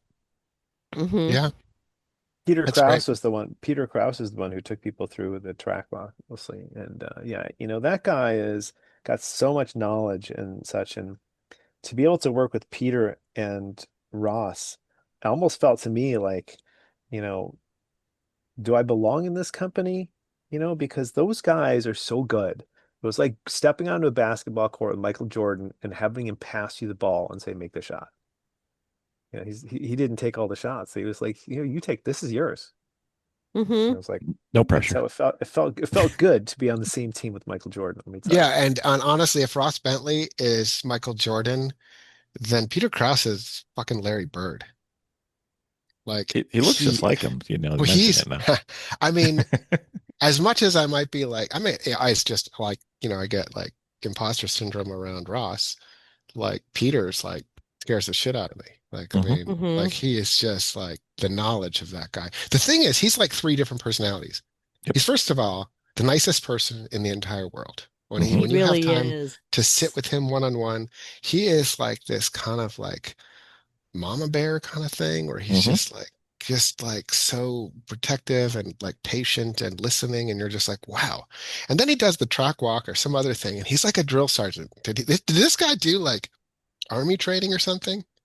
Because he's like yelling out there, and he's like even in the classroom too. He's just like, and this, or when he was like, Oh, that's commitment, you know? but it wasn't offensive. That was crazy. No, It was just a, yeah. a, a tactic, but And then he's the crafty, I mean, crafty, sandbaggy, crafty, whatever kind of racer that needs to win races. Like he was telling me how he just rolled out of this one lap because he had his predictive timer on, and he knew he had to slot into this one class, which they've now kicked him out of. But like he's winning in vintage racing, like winning, hmm. Right. and you look at him and you do not see this guy with the bit between his teeth, like stealing apexes, but then you look on the track and you're like, oh yeah, he's that guy too. So anyway, yeah, he's three Peters, and all of them are just skilled and impressive. Hmm. Ross is probably three people too. Probably everybody's three people. Who are the three people of Ross? Ross is Ross like is a this. teenager. He's, I mean, at He's so 14, I adorable. mean, barely 14, he's like a boy, but he's also Uh-huh. super professional. And he's like, like all of the studying that he does about performance and stuff like that, he's very nerdy. He has a very, very nerdy side to him, even though he's got like this boyish goof, like, he likes to joke around and stuff like that. There's also a very, very studious side of him. Hmm. That's true. Yeah. And then there's the part of him that we don't really ever see, which, as on a racetrack, I think he's a lot like Peter. He said in Hmm. the he said in the classroom, he said at one point in time, he said, I mean, there was a time in which, I would probably kill you to get in front of you or something like that. Yeah. Or, we pulled up and there were these like four ATVs, and he said, I think that's Friday Night Racing. And you know that he would absolutely do it. Like if we could Dead just serious. find those keys and Yep. go out there at midnight with no lights and just race 100%. around, he would be the first guy out there. And you're just like, that guy will be a hooligan Hmm. till the day he dies. I mean, that guy is gonna be a hooligan in his 80s. Oh Yeah. yeah, but let's race Yeah. backwards though. Let's everybody race backwards. Yeah. Yeah. I Yeah. I He's a think great guy. what I remember about that crew that was there is that they genuinely love what they do. They love everything about racing. And it shows when they're teaching you. Yeah. And how lucky were we to get Sam also? Like this will never happen Oh, where we get Peter and Ross and Sam. Like Never Sam happen. just wanted to come hang out. And that guy is just like I just gotta say one thing about Sam. It's actually two things. That he is the friend of Miata. He wrote the story Miata-gasm, where he tested 19 cars at 2 days. 19 he got 19 Miatas. It's one of the greatest Miata stories of all time. And Uh-huh. tested all of those and wrote little things about it. And it's still incredible that was him. And he also was the editor of Road and Track in 2019. And Ross was on the editorial team when they voted the Veloster N the performance car of the year in 2019, and pissed beating off a out 500,000 people. beating out the Corvette C8 intro. I The mean, Veloster N was considered superior to the C8. Come on now. And a lot of other cars. I think there was an M2 competition or some other crap in there. But anyway, so Sam gets my award as best journalist ever for that. so I just pulled up his article. I'm going to save it for later. You just It's mentioned. incredible. I think I've reread that four times, and I just like some of the things that he comes away with that are just like these nuggets that are good forever. And the revelations at the end. Yeah. So one of the things we Nice. wanted to do, I thought would be special, would be if we gave everybody little awards at the end. So everybody got a certificate. Oh, you went to the, Ross, Speed Secrets Performance, whatever Academy. And but I also wanted to give these other special flavor certificates that said something personal about the person, like what they did and how they drove, and something about them that for recognition of good work or something. And so I was making up these things, and he made up some of these things, and we worked together on them. And it was just sort of like, well, we're running out of time. Here's the material, Sam. Go present it. And he gets up there and he turns the charm on and ends up like doing this amazing presentation, like just so engaging and so like um to have somebody saying nice things about you and the whole room sort of you know having fun and laughing along and having good feelings about it. I think it was, he played a really big part in that. I think that the people, when they came to the class, they didn't think this is how it's going to end. We're going to have this like funny award ceremony. But I Oh think my God, that that may be was one of so the things funny. that they remember the most, is that was a lot of fun. And I think Sam was a really big part of that. That was, I really think, was a perfect ending because everybody left giggling, just from whatever achievement that they had. Um, Instead of just having a handshake, here's your certificate type of thing, it was really, you should keep that. You really should keep that. Do you know where that comes from? Do you know where that inspiration comes from? No, where? Mario, do you know where that comes from? Garage Heroes episode number No. No, 370. it comes from when we played lacrosse. We were high school lacrosse players, and usually they would, most teams, oh, who's the MVP of the team? But I remember one year we had like so many awards. The guy gave out tons and tons of awards and all these little awards. And I thought, isn't that great? Like, why don't we make more people get awards? And it was actually because of that high school experience that I've tried to do these kinds of things in the past. Like in my classes, I give awards to students at the end of Hmm. the year. I'll have various awards like the MVP, which actually was not most valuable player, but most vexing person. Because this person would sit in the front row and it was just like ask me these horrible questions. But actually, they were great. Actually, I'm the kind of professor who likes students to challenge me and other kinds of stuff. Anyway, but I've been giving small awards out ever since that, whenever I'm sort of in a situation where I can do that, because I remember that was a fun time, and I think it made people feel special. So It did, and it's a really really great send off with a smile. I It's a gotta it's say, a it was wrap up. it was also difficult to keep track of 20 people and really be engaged with all of them. And not that that's difficult, but it's difficult to like at the very last minute put it together because we got to know all of you and we knew I what you mean, were working on and we had so many good stories at the end and just to like put it on a piece of paper was difficult, you know? yeah. Yeah. So Vicky, Uh, what you didn't see, like in the day, the 3-day program, we were so far behind because we were running around doing all sorts of other stuff. We were so far behind in that I was printing them out and handing them to him while he was doing it. Like Oh shoot. he's doing some of the presentations. I'm still printing and I'm giving them the new presentation. Here's a stack of them, right? Oh my yeah. gosh. That's He, what they also had me waste a little bit of time. Like Ross is like, can you just talk for 10 minutes? And that is what you kind of missed. I showed you that video, Vicky, when I came over of Ian and I driving and how we drive so differently. Uh-huh. Uh, but I think it was a really valuable we conversation is that I it had about that. is it really that differently though? Now, We have two different ideas of how you drive the limit, but we're both driving the limit. yeah, Hmm. but as I That's was what it saying is. to the students, your limit is higher. You have a higher ceiling. You'll eventually be faster than me.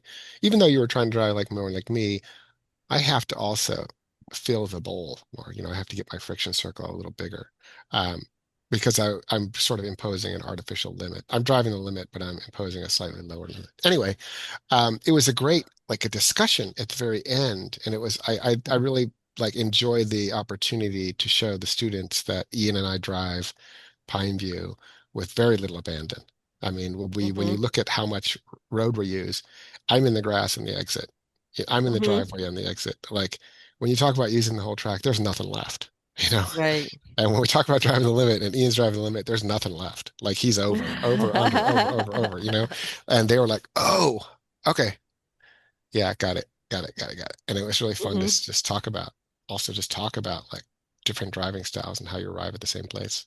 Yeah, so Mario's driving style is more about setting this perfect corner speed. It's more about driving a higher minimum corner speed. His corner speed's higher than mine, and he sets a particular minimum corner speed, and he keeps that, and then he pushes the front tire to feel how much grip there is, and he's driving more off of his front tires.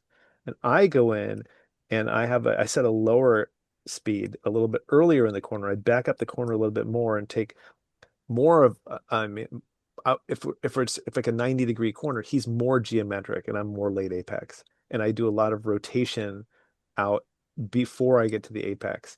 And so I'm kind of happy hanging the car off the back end and he's like doing more with the front end. So he feels the traction more in the front. I feel it more in the back. And what's interesting about that is that Ross says that this is the opposite of what he expects. He says that, people who are sim racers, like I'm a sim racer, he says they drive the front tires, and people in the real world drive the rear tires. But somehow Mario and I ended up doing it differently. Like he's done so much more driving in the real world than I have. Like we don't talk about my track time. So it's not Hmm. nope. That's a secret. We don't talk about that. Okay. But talking about my sim time, thousands of hours. That's where my training comes from. Right. And the reason why I'm comfortable with a loose back end is because I spend a lot of time on the sim races on dirt. I mean, I do most of my training in dirt, or I make it slippery, and so slippery is Well, it's, normal for me. we wrote an article on it. If you search like twin studies, twin car studies or something, just Google that. You'll see probably our articles come up there. And identical twins, because we just kind of made a joke of it. But we actually drove three different cars that day. We both drove just one Miata, then we both drove this other Miata, and then we both drove my Miata, and then we both drove a Veloster N. And it's incredible how close our times are. Like we're on top of each Wow. other. Yeah, But and like I eke out a tenth on him or 2/10 on him at the last corner, usually. yeah, It was actually the last, we're back and forth until the last corner and then I take it. But it's pretty funny, like how, yeah, we are, yeah, we're in the extracting a lot. in the last year, I've had this thing where I've really tried to get faster in this one particular sim racing thing that I was doing. And I actually got faster by driving more like him and less like me. I thought if I asked, a year ago, what do you need to do to get faster? I would say just a tiny bit more entry yaw is what I need. I need a little more entry yaw so I can get on the throttle sooner, point down the track, get on throttle sooner and get to full throttle. It turns out that wasn't true. It turns out it was less yaw and it was t being tidier. And it was a different drill that I did it with. But it was doing drills that got me there, and it was actually basically more like a low yaw drill, not a high yaw drill. It's not at all what I expected, but clock doesn't lie. Well, there's always relative maxima and relative minima, so you know, you gotta Yeah. figure out which side of the curve And you're on.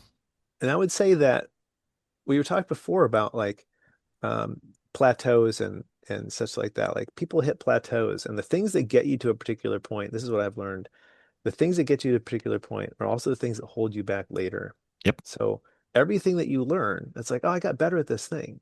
Well, that thing that you got better at might be like a crutch, and it might get kicked away later, and it's a thing that you got too good at. Like if you drive around in a third gear, no brakes drill all day, you will get really, really good and really fast at that. But of course, it's faster not to do that, right? Yep. I learned this when playing some video games. I was very interested at one point in time in like Overwatch, and why are some people so good at it? Why other people are bad at it? And they're like, oh, look, I can use this strategy. I can backline more and get to platinum or whatever. I was like, oh yeah, but then you're not with the team and then you suck. I was like, so Hmm. it's like there's things that you can do, or maybe you're calling duty or some Call of Duty or some whatever thing. It's like, oh, I'm a solo sniper or whatever. It's like, yeah, that gets you some places, but doesn't get you, later. Yeah. The only thing I Yeah. can think of that worked universally was crawling around as Odd Job in Goldeneye, but that's a different story. So, Bill, what do you think about like joining us next time, or what would you take away from this as you're like, I want to do that, or Oh, what do you, I definitely want to do it. There was a reason why I didn't do it this time, and that was just yeah. so Vicky knew it was her event, and I wasn't. I wanted her to know that this was all about her. So, um, It's still about you, Vicky. I'm looking at you and I'm Always. like, it's still all about you. So the thing I wanted to do that I didn't was like we mentioned earlier, I wanted to do the track walk because I thought that would be kind of fun. Uh, Oh, I, let's just talk about why you didn't do the track walk. That's a funny fucking story. well, cars. Most of the cars that we brought to the track, they run on gasoline, and we didn't have any, so I had to go. No, that's not why. Oh, that was the other one. Dang it. So The sorry. fact is, like, Sam and I were driving all the cars to test them out. And once I realized, like, oh shit, Sam's driven 1,000 cars. He can just take the keys to everything. I just want him to drive every single car and Well, you didn't take the keys to everything. You took some report keys. back to me like on what it was. So he threw me the keys to the Miata. So the Miata was the only one I drove. And then I kept the keys in my pocket and Hmm. took them home. And then so the next day the customer's like, "Where's my car?" And I'm like, "Oh shit." And so I called Jenna and I'm like, "Are there keys in my pocket?" So Bill had to run back to the house and get the It car keys. wasn't run back. It was drive over an hour. Yeah, it was like an hour and 15 each way back there. It's fine. And I know it's fine. Thank you, Bill. I don't Like, know if it is fine. Bill, you did a lot of stuff behind the scenes that like yeah. thankless things that you did that I'm going to just say thank you because you actually made the event run. You were one of the people who was sort of like on the team. We sort of joke about how little we were paid, but also you were paid nothing. I was But commando. you I brought Yeah, was a but you, commando on the yeah, I team. mean, you what did you brought a bring? Like simulator to us. Yep. You were out 14 fetching fuel gas. cans. Yeah. You went and fetched We, car keys. You were also the whatever is needed for yeah. He was, you know. and and you got an award for that. We're gonna hang, we're gonna hang that one also in the man Hang what cave. one? You got your certificate, but Oh, did I? you didn't get Okay. to wear a shirt and they didn't give you trousers. Oh my There was God. a strategic method reason why I tried to keep subtle. So it's Okay. okay. Yeah. Well done. And also, thank you. I mean, No worries. honestly, yeah. Well, I mean, thank you. Everybody needs a little bit of extra support. Bill was our little bit of extra support. Well, the thing that I realized that having done, I've started businesses, I've run events, I've done this. There's always, no matter how good the team is, no matter how much prep you do, there's always especially the first time you do it, there's always the oh crap moments that you got to kind of piece together. And I wanted Vicky to have this, and I talked to Mario a lot about it, and I said, listen, if something happens, I don't care what it is, let me fix it, and you guys focus on the the students, and I'll do whatever it takes. I don't care. I mean, we had a rather colorful description of what I would do. Luckily, I didn't have to do that. But you know, we I wanted the event to go for you guys, for Ross, for Peter, for Sam, for everybody who was involved. I wanted it to go well, and I wanted the students to feel like, wow, that was amazing. And I think you guys pulled it off. So job You well know what done. Mario and I talk about like when we run this again, what are we gonna do? Well, we both say, well, Bill could be included for sure. Like, why don't we get Bill on board officially? Well, I'm willing to do whatever I can, and I would love to go to the next event, whether I'm on the pitching side or the catching side, because I have a weird. I don't know. It's maybe not that weird. I have this weird capacity in that I learn from seeing, and I don't know if it's like biomechanical mimicry or whatever it is, but I can, like, when we used to play volleyball, I would get almost half a level better at volleyball after watching a weekend of the pros play live and in person and just watching them. And then I would just go out the next, Monday practice, and it'd be like, where did that come from? I'll be like, I don't know, but it's kind of cool. So I don't know. So just hanging out with you guys just rubs off on me. So Well, what you should do, I mean, the ideal thing to do is you would come out a couple days earlier and you would go through all the drills. So you get to do the drills, then you get to sure, teach them. sure. That would be the best Oh, thing. yeah, that's like photographic reflexes. Taskmaster. There's That's your right. Marvel. There's your Marvel As my reference. Marvel reference, I can do Oh, that. are we big Marvel fans around here? We this side of the Wii is. I'm not sure about that side of the Wii, but yeah, we can do this for a Mhm. very long time. Wow. As Vicky likes to say, you have 8,000 pounds of comic books. Every time we move, we know how much it is because they move by weight, and my comic books weigh a lot. Really? I didn't realize you were a big comic book collector. Yeah. What? I didn't know that. We used to collect some comics That too. Garage Bill would Heroes. say that's how he learned how to read was It through was. comic books. That's how he started. Oh, It You someone was. know, told me that. Someone told me that's how he learned how to drive. Yeah. Still learning how to drive. Still in you training. know, Still in you know, training. one of my favorite when I have a comic book that I've read many, many times, Hmm. and I also have it in French. Wow. And I swear to God, I think I could learn how to read French. Also because you already know what it's saying. So it's like, oh, that's how you say that kind of thing in Hmm. French. Yeah, Yep. so I picked up this one comic book in France. It actually had three different comic books in it. And I mean different whatever ones. Hmm. And one of them I knew very well. And I was like, wow, What I comic can book is read that? French. It was an X-Men plus an Iron Man or something else in like a whole thing. Yeah. Oh, yeah. Compendium. Yeah.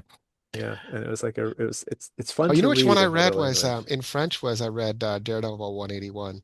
Oh, Oh nice. wow. In French. Oui, oui. There's Nice. only one What word, Matt.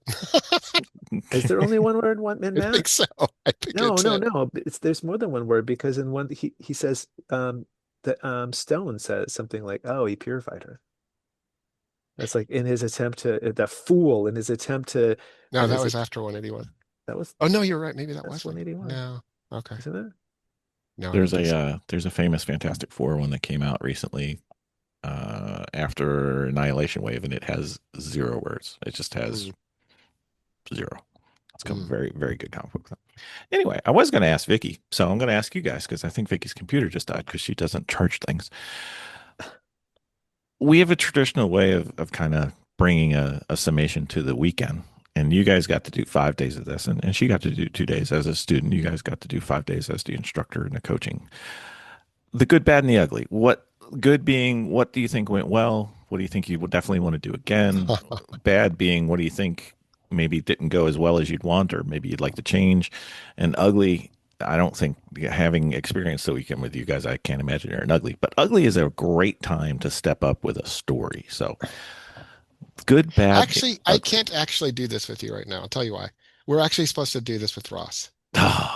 So we just wrote down our good, Okay. bad, and ugly postmortem, and we haven't gone over it yet. And we're going to go over that plus the student surveys. And Stealing, so, no, stealing my gig. I just want to. Let's do good, bad, and the ugly about something else then. But There's we Miss could Vicky. say, Wait, we can do it with a student now. Miss okay, Vicky. yeah, she can do it. That'd be Miss great. Vicky. Welcome back, Miss I Vicky. don't think her audio's not working. Yeah, Um, it's wonders. but for me, I would just like to say, I mean, I think that we could talk about some of the good that went on and things that like that we would like to that we haven't touched on yet. Um, Miss no, I think we Vicky. did touch on a lot of it. I don't know what to say. Let's try how about this? Let's say you were doing a new program. What's the one thing you'd want to bring into what would be like the one thing you'd want to see An ad. How about that? An an ad. ad. You're, Let's you're, put an ad in. you're One doing ad ad thing. You drop. saw Nobody us ever like adds. Does anybody ever add? Is it always just drop? I've never seen anybody add. I've seen drops. let's just do an ad. What would we add to the program to make it that much better? What's that one thing that would add to push it over the top? I have one. Yeah. Skid pad. Yeah, hmm I yeah. mean, 100% skid pad. It's too Or bad or that even a Thunderbird Place pseudo have skid one. pad. It doesn't have to be like, the perfect skid pad, but No, a skid pad. A real skid pad would be amazing. At Thunderhill, they have two skid pads. Uh, So, yeah, I think actually a skid pad would be an amazing thing to have. Like, I would start there actually. That's how I would want to start a program. If I was designing my own program, we would start at the skid pad for sure. what about you, Mario? Do you got an ad? I don't really. No, I mean, I'm trying to think of one, and I really, I mean, I think that there was so much good. I think do a few things better than rather than add more things. It was already Hmm. packed. It's hard to say how I would add anything.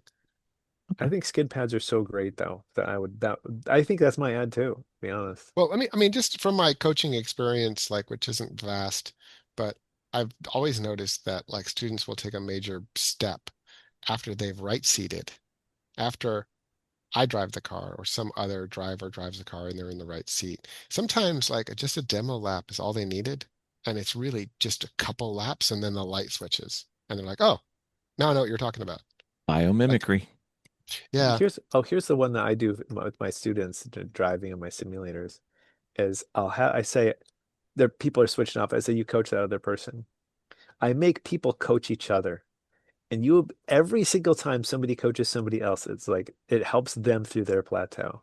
When you have to explain, even when it's a person who's not as good, who's coaching somebody better, they're like, I can't coach them. They're faster than me. Just try it. Just try it. Just go and like, tell them to try this or this or this. And it's amazing how much that works. This thing, nobody learns more than the teacher.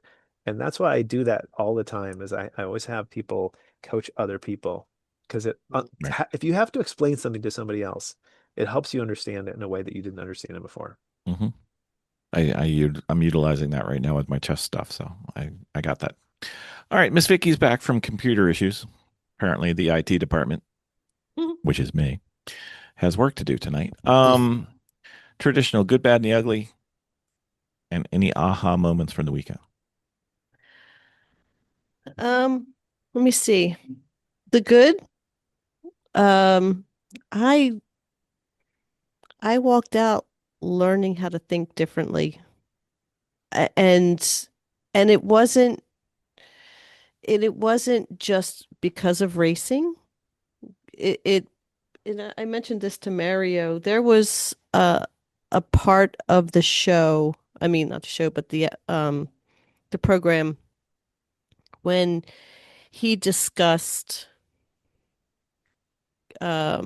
programming your brain and how to accept information and programming yourself to believe in what you're doing and the confidence level and kind of sort of what you tell yourself on the track.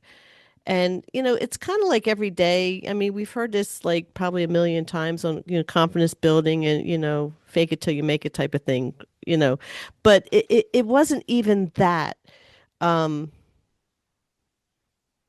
It was just programming your brain to do these things and then go home and sleep on it and then make sure you get sleep because the sleep will reinforce all that programming that we had done. And then the other part was the visual and the kinetic drills.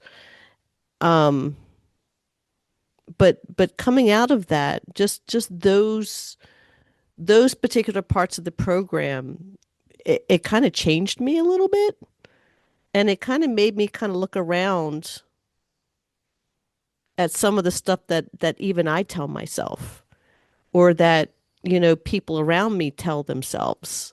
And I'm like, well, that's a self-fulfilling, whatever you're saying, you're. And the way I think it's just the way he explained it is that it's like your brain is almost like a computer and you got to feed it the good stuff. And that really changed me a little bit, the way that he presented that information. um and of course the kinetic drills and all the other drills that we had done, the visuals and the other one, um The auditory. the auditory was huge too. um it's something that I'm going to consistently use from now on. Could you tell the difference audibly between you and Alyssa? um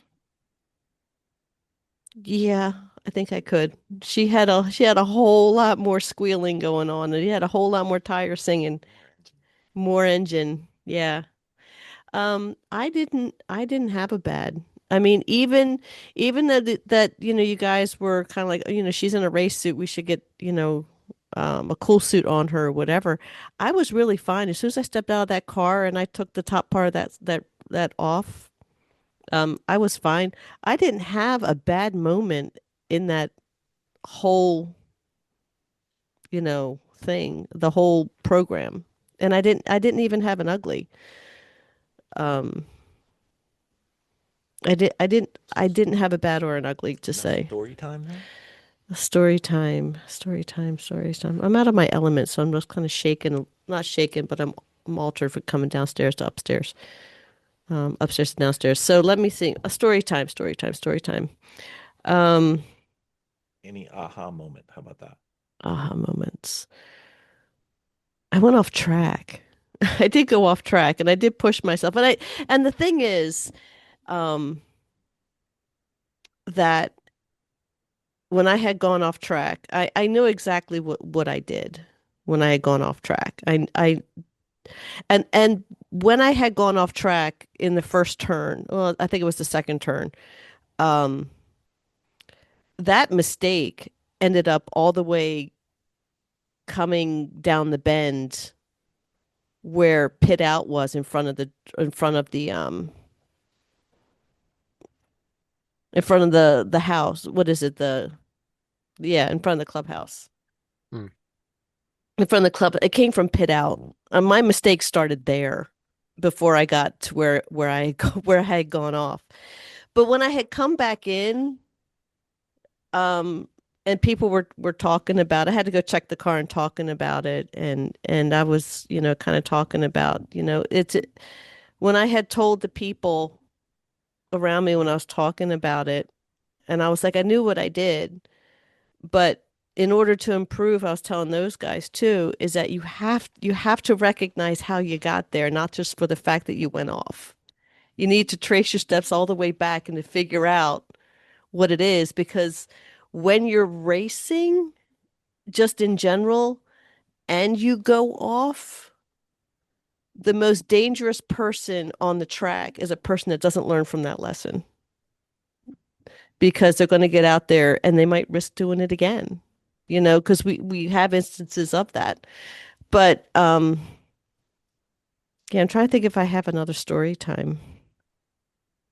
No, I think I don't. I think I just had a good time. I think I just had a really, really good time. I was so excited when I left.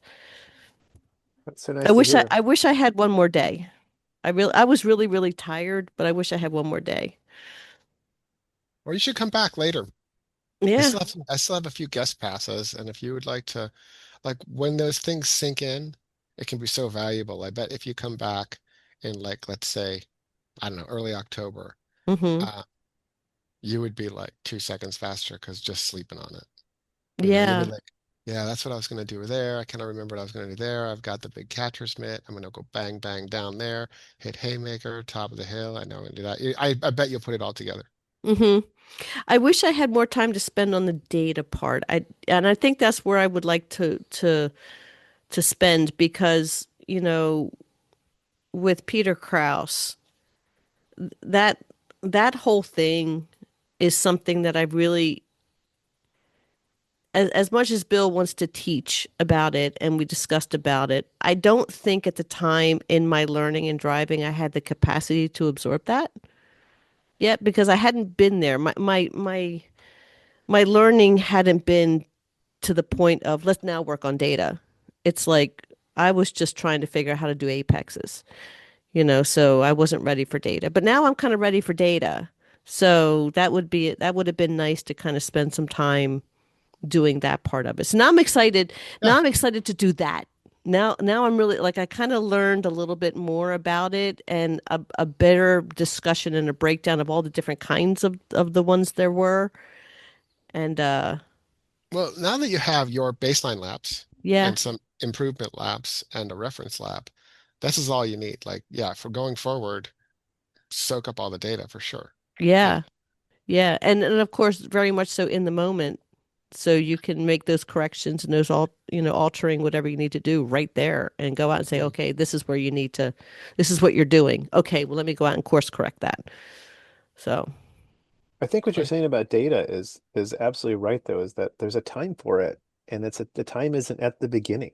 mm-mm, There's No. like not the first time you get on the track. I don't think that's where data comes. Like there's different times when like different things are needed. There's a process that everybody goes through. There's a progression that mm-hmm. gets somewhere, and yeah, there's at different times you need different kinds of information. So Yep, for sure. All right, Miss Vicky, more pressure for you. That What is the area that you need to work on the next time? I can't wait to hear this.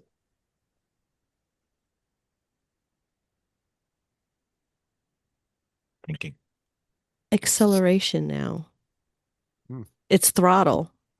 I'm kind of moving to the point of I'm confident in my braking because there were several times that were there when I had lost control of the car a little bit, but it didn't frighten me as much as it used to. And I would like to have more of that because as soon as I am way confident in that, I can really start slamming. Because I think that's where the more the issue is. Like I would like to do probably a little bit more skid padding for that. I would like to do a little bit more, but I'd like to push the car a little bit and not be so afraid of it going off. I think Um, that's what the skid pad will get you. I think you're yeah, absolutely right. I've done Is it that, twice already, yeah, but like, Yeah, I want but more just of that. well, looking at your data, it's definitely the throttle pedal and not the coordinating and not the braking, Yeah. honestly. So It's kind of you said confidence something. level now, you know? It's Yeah, it's that well, survival mode. It's like now I got to work on the survival mode. one of the things that you said in one of the breakdowns was that you needed to know what gear you were in before you could go to full throttle. And actually, that's not true. Well, no, So, not now. Not oh yeah, no. I Not as I mean, learned that. yeah, I mean, I would just always be in a gear higher, Hmm. and I would always be at full throttle. Yeah. So if you think that you should be in second gear, be in third gear at full Well, throttle. and the thing was, yeah, the big question that I had, and it was a very, very elementary question that was never answered to me because I never knew how to ask it, was what does full throttle mean? What does it, and it wasn't what does it mean, is what does it look like? And as soon as I asked that question, there was a couple other people that were near me going, I don't know what that means either. Like, what does that look like? So it had to be broken down. It's hold on. It's it's kind of when you assume what you think it is. And to me, it just meant pounding it, just slamming. And, but, does that mean, what gear do I have to be in order to do that? You don't ever have to think about that. Well, And I think, I well, can't Vicky, be, let me throw this yeah. at you. I mean, I think of a light switch as being as having two modes, on or off. Mm-hmm. Throttle is on. Mm-hmm. The light switch is on. Yeah. There's no other mode, and it doesn't matter what gear you're in. Yeah. But, for me, Wait, it's, Vicky, you're not. Hold on, oh, I'm just for a sorry. Go second. ahead. I'm Just a sorry. I thought you were second, and done. listen to me. Okay. It doesn't matter what gear you're in. Mm-hmm. You're still like thinking, what gear am I going to be in? And it doesn't matter. Full throttle is full throttle. Mm-hmm. Any gear. You just put it Mm-hmm. down. You Mm-hmm. just stack your foot to the very bottom and you just put the throttle on. Mm-hmm. It's a That's it. Miata. It is a light Yeah. switch. It is a light Yeah. switch. It is also that, but really, I think that was just holding you back mentally. You're thinking about car control and you think about smoothness and you think about stability, and a lot of stuff is in your head, but really, full throttle. You Mm-hmm. can do it. I mean, you did it a few times, and it's just like, Yeah. okay, I can do it. Just do it. Yeah, I think for me it was waiting for the car to settle before I did that, Mm-mm, and maybe mm-mm. that's where my error was because I was always doing that. That, and you know what, and that's kind of how I was taught, was that, going, when you're exiting a turn, and you're kind of like in a camber or whatever, is wait for it to settle before You you, have so many and try. thoughts that are going through your head right there, though. That's too many thoughts.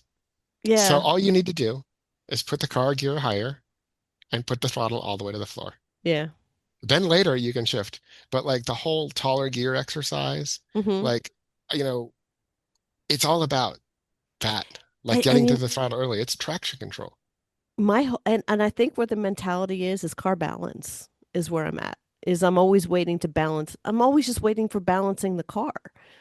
And in my brain, it's telling me that, grip on all four. You Remember know, what Ross was I'm saying trying I'm about trying to driving in the rain? maximize my grip as I'm going around. So I'm trying, I'm balancing the car, which is why I believe is that I'm in that, not the pickle, is that the throttle issue is that I'm having. Well, well, okay, let me remember what Ross was saying about being in the rain. And he was like, what you don't want to do is react. Mm-hmm. Okay. You don't want to wait. And Mm-hmm. that's what you're doing. You're Mm-hmm. waiting for your brain to catch up. You're waiting for the car to settle. You want to be proactive in the rain. And it's the Mm-hmm. same thing. Don't think about, is the car settled? Settle the car. Don't think about such and such. Get to full throttle. Like Mhm. you're waiting for things to happen and then making the action, but you are in control. You are the one that's going to settle the car and get to throttle as soon as possible. So so when you're waiting for the car to settle, you're wasting time. Mhm. You're not on throttle. Mhm. Full throttle. And if you're going to full throttle, why did you wait for the car to settle? Because when you're on full throttle, the car isn't settled anymore. All the weight's to the back. Mhm. So you're waiting for something to then just mess it up anyway. Right. And each turn kind of gives you a situation. And I think that's what I'm trying to put the car into that situation, which is still to me settling and balancing the car as I do it. So Who told you this myth? I have no idea. Who it, told it, you this myth that you have to balance the well, car and work on weight transfer? these are the things that I'm working on. I picked it up along the way. No, unremember that. And that was one of the things that we were supposed to uncoach you on and break those myths Well, you're because still right now, uncoaching me right now. yeah, I think there were some myths that you're still holding on to. Mhm. Like this is like one of our in our vision statement. Ian, what was our vision statement again? Um, Something about individualizing the plan for. But it was also like breaking the myths that you hold on to, like that Mhm. we Yeah. have these beliefs, like Ross calls it programming, right? Mhm. There's things that are programming into you, and several times now I heard you say, um, settling the car, this is something you've been told. None of that applies. Mhm. None of the stuff that you learned applies. We're breaking it all and throwing it all out and starting over at the white belt. And I think, and I can tell you where I think it comes from too. It Okay. comes from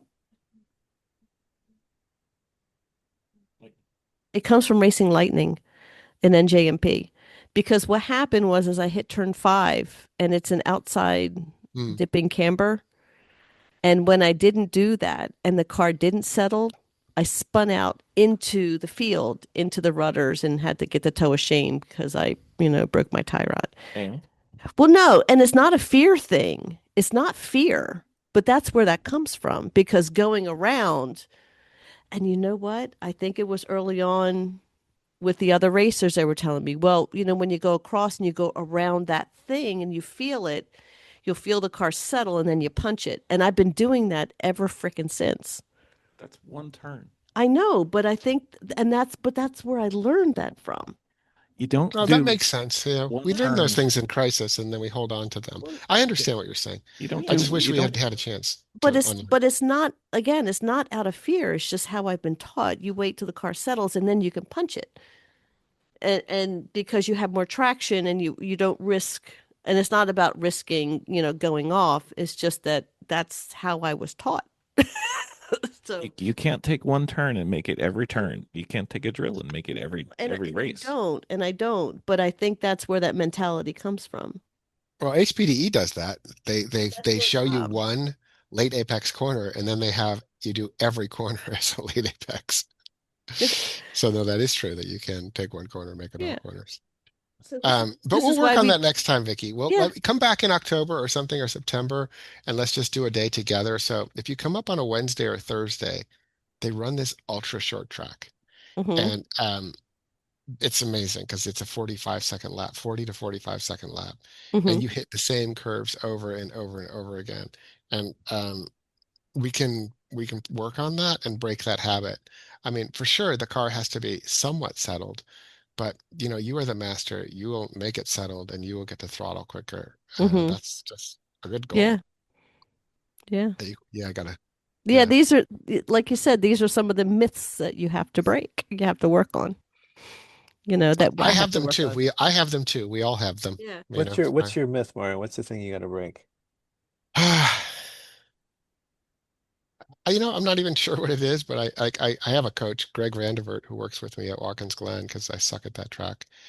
And it has to do with hand speed in certain corners. It has to do with sort of commitment in other corners and um, a coordination of things that just at a different level that I'm comfortable with. Hmm. Right. I think that one of the things that I'm telling myself, one of the myths is that Watkins Glen is the worst track in America. Um, it's not, and I just feel like that, and that just holds me back from. doing well there. I think when I think about Watkins Glen, I think about the walls. You know, I just do. I just think Well, they've about the only wall. had, it's 48 when they made it or whatever it was, and Hmm. they've only had 75 years to move the walls back. Hmm. I mean, it's a great Or track, but it Is it? walls yeah, intimidate me a but little is bit. it? I don't think so. I still think it's one of the worst tracks in the United States. I I think it's don't. just boring. I've done 2 races there. I've done 2 endurance races there. It's enough. Think about how different it is from Pineview. Like there, Like you can I'm read a not book on going. the back straight, at Watkins Glen, and it's all about power. Like there's people that are pulling like whatever lap time, and you're like, oh yeah, you've got a lot of power. You bring them to Pineview, and they're off in the first corner, and they're off in the back thing, and they just have no idea. They really never learned how to drive. They just learned how to drive Watkins Glen and spend money on power and tires. Loud pedal get you everywhere, man. Yeah, uninterested. So, gentlemen, part one of many, I hope. We'll see. We hope so. I mean, I wasn't even supposed to do this thing. I wasn't even part of the original plan. Mario brought me in later. Now, here's the thing. I thought I was out of this whole thing. I thought, I don't drive anymore. I'm not really coaching anymore. I didn't write a blog post for, 6 months or whatever like this. And then we did this program and it's got me excited about cars again. I don't know if this is a good thing or not, but Well, um, apologize to your wife for me, and I mean, every we'll do it day. again. Yeah. And we'll do it again. And Vicky, come up. Bill, come up. Let's bring your car this time too. And let's just do a day at Pineview. Rock it out. Yeah, I like that idea. That'll be a lot of fun. Excellent. Well, I wanted to thank you both and give our thanks to the rest of the team who set this up. Job well done. I think Vicky had one of her best, if not the best, event she's ever been to. So It thanks. really has been. Thank you. Thanks. That means a Thanks. lot. Thanks. Yeah, I'm glad we could be part of that.